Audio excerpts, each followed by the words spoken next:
Glastonbury a été associé au dernier sommeil d'Arthur, avant qu'il guérisse ses blessures et qu'il revienne libérer le monde.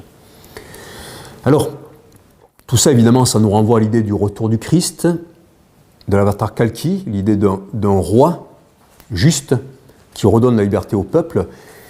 Et ça nous amène au grand défi qui est le nôtre actuellement, avec les cycles de Neptune en Poisson. Depuis le 4 février 2012, on est dans un cycle de 14 ans de retour de Neptune en Poisson qui symbolise le réveil de l'âme des peuples. Et c'est très très fort parce que ce sont des cycles de 164 ans, Neptune en Poisson. Et il y a 164 ans avant 2012, c'était 1848. Et 1848, eh bien, c'était le printemps des peuples, des révolutions partout en Europe. Et 2012, c'était quoi? C'était le printemps arabe. Si on suit des cycles comme ça, on tombe sur 1520 et les thèses de Calvin, où d'un coup, pas mal de peuples du Nord secouent le joug de Rome, qu'ils avaient subi déjà à l'époque de l'Empire romain et à travers le catholicisme romain. Encore avant, on tombe sur la vague arthurienne de la fin du XIIe siècle. Encore avant, on tombe sur l'explosion du christianisme et du Mahayana, autour de l'an 50-60 après Jésus-Christ, qui a fait l'objet d'un autre livre dans une interview que nous avons eue avec Baglis TV aussi. C'est-à-dire que véritablement, aujourd'hui, il y a cette énergie de Neptune en Poisson qui invite les peuples à retrouver leur souveraineté, à retrouver leur âme.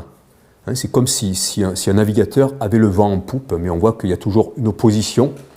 Un peu comme en 1848, eh bien, il y a eu un coup d'État fomenté par Napoléon III depuis l'Angleterre avec ce nombre de banques. On peut voir qu'aujourd'hui, dans le contexte actuel, eh bien, il y a eu tous ces mouvements de Occupy Wall Street, des indignés, de Nuit debout, tous ces grands mouvements du printemps arabe, mais que derrière, il y a eu une reprise en main par des instances extrêmement hautes, où finalement, eh bien, cette énergie christique de justice, propre à la fois aux poissons et aux Verseaux, a été véritablement étouffée par une reprise en main de type saturnienne, c'est-à-dire avec le père castrateur qui castre son père et qui dévore ses enfants. Cette énergie saturnienne qu'on a aussi dans le Verseau. Il ne faut pas oublier que le Verseau, son maître, c'est pas qu'Uranus, c'est aussi Saturne.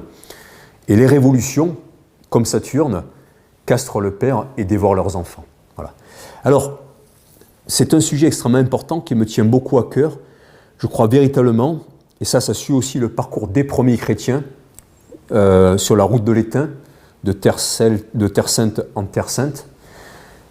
Il y a vraiment cette idée de retour des temps avec Jung, donc l'effondrement d'un empire, au début du christianisme, avec l'effondrement de l'empire romain progressif, et aujourd'hui, un empire qui est en train aussi de s'écrouler, on parle d'effondrement, avec la fin peut-être d'une certaine religion, mais aussi un retour des premiers chrétiens, un retour de cette idée, peut-être à travers le flower power aussi et tout ça, où on est revenu à des valeurs fondamentales du christianisme.